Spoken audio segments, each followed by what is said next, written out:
Hello folks, today we're going to show you how to fold and unfold the KM440 or 448. These handles work out well to help aid in unhooking it. It comes with the safety chains. You want the chains to stay connected to the vehicle.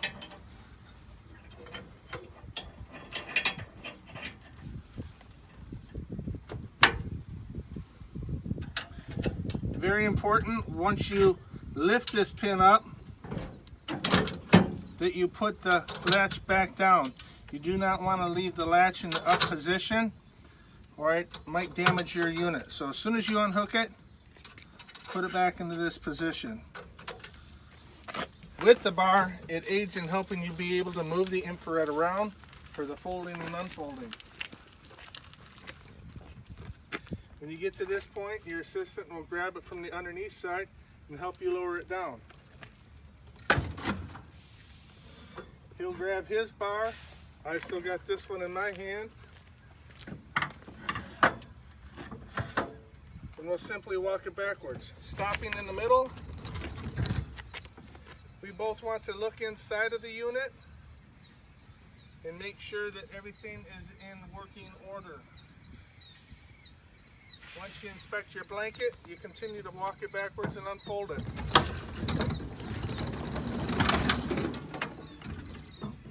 As you notice, I moved and went down such as this versus trying to go all the way with my back. It makes it easier to fold and unfold and easier on your back. Now that you have your KM440 or 448 unfolded, this is the time that you'll remove your horseshoe pin and put it in this slot. As soon as you remove it, put it in the slot. I don't want anybody to set it down, forget it, where it goes.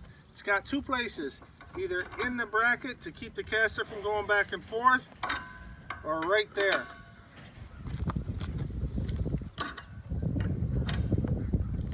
This allows you to wheel the infrared around however you need to. We consider this the back side of the infrared. In order to fold and unfold the unit, the casters have to be swung out to the back with this locking horseshoe in position. It's really the only time that you put it there is during the folding and unfolding process.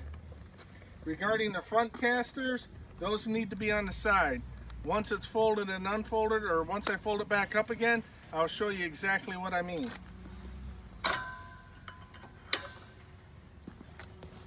To move your caster on this side, if you've been using the unit where it's hot, by all means you need to have leather gloves. This infrared is putting out 1800 degrees of heat. The heat comes around here, it definitely warms up this material.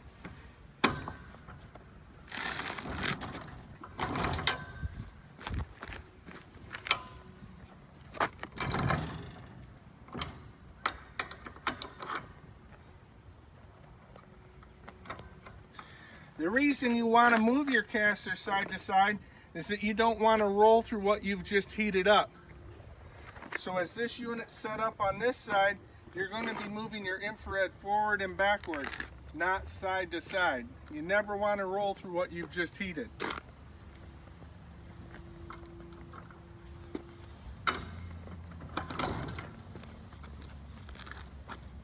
To turn on the KM440 or 448, you've got three 30-pound cylinders. If it's a brand new unit and a brand new bottles, they come from the factory full of air. So your very first full, you must make sure that the propane supplier purges your tank of the air and fills it with propane. If they try to put propane in the tanks with all that air, it's not going to work. You want to make sure you turn your propane bottles on slowly, not to activate the safety shutoff valve. You don't need to open it up 3 turns, 1.5 turns is fine. If you do hear a click, simply turn your bottles off, wait to hear a click, and turn it back on. Again, that's the safety shutoff valves that they put inside the new tanks. Once your propane bottles are on, you can come over here, turn your key on. You'll hear the fan turn on. You'll see that I have a full 12 volts. select your zones by turning on the zones. Depress the green button. I am now heating the asphalt. You notice that I have my gauge over here. This is showing my propane tank pressure, bottle pressure, and this is showing that I'm in the heating cycle. After the first heat of initial 45 seconds, you will see this needle peg down. It'll take 20 seconds and it'll turn back on. At that point, it will heat for 30 seconds on, 20 seconds off. Currently, right now, I'm only heating up zones 2 and 4, which you'll see a dividing pin welded right here, all the way to the outside. That is zones 2 and 4. From this point over that way, this is a 3 foot by 4 foot zones for 1 and 3.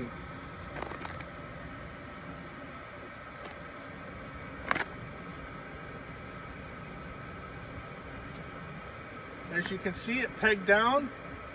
Give it 15-20 seconds, it'll peg back up to do the automatic igniting. I am now heating asphalt again. At the end of the day, when you're all through heating, I like to turn off your propane bottles. So I'll close off my cylinders. And if you watch this needle, it'll peg down. It's showing me that I no longer have any propane in the line. I'll turn my key off and that fan is going to run automatically for 2 minutes. This is just at the end of the day, the last heat. I like to purge the system of all the propane in it. Over here, daily maintenance. This is our deep cycle battery charger. It has a built-in charging system in it. When it needs a charge, it'll take a charge. So if this is in your barn or shop, please make sure that you keep it plugged in at all times. Again, just like your boat, if it needs a charge, it's going to take a charge.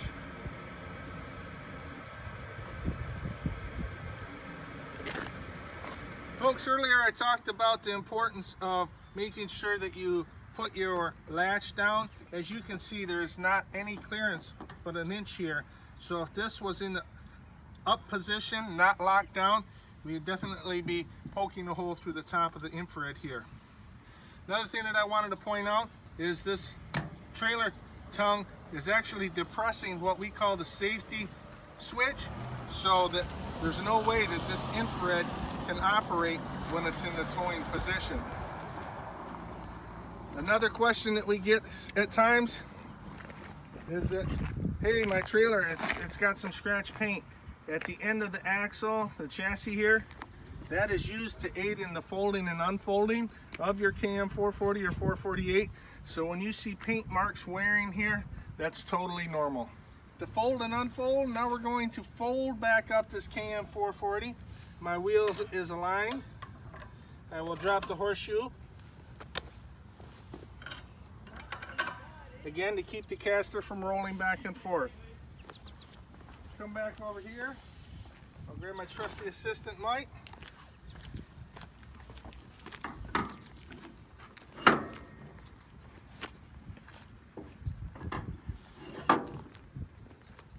Bend over, count it 1, 2, 3, go.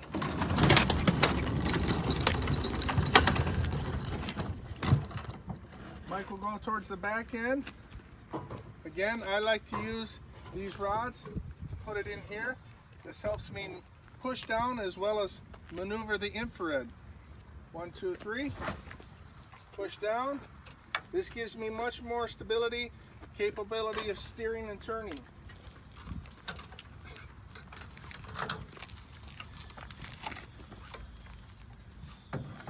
Put it on the hitch. Close it down. Put the pin back in position.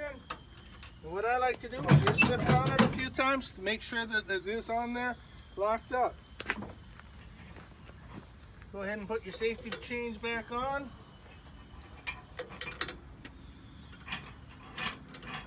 Plug in your lights.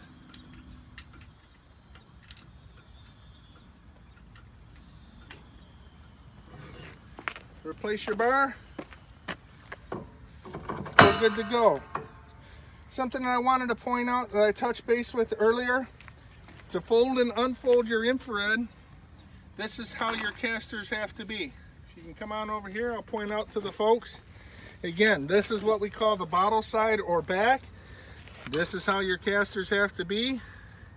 The bottom half or the front side, your casters have to be out there. Again, very important that you use your horseshoe. If you're trying to unfold and fold this without your horseshoes, your casters are going to be wobbling and traveling on you. That is what it looks like.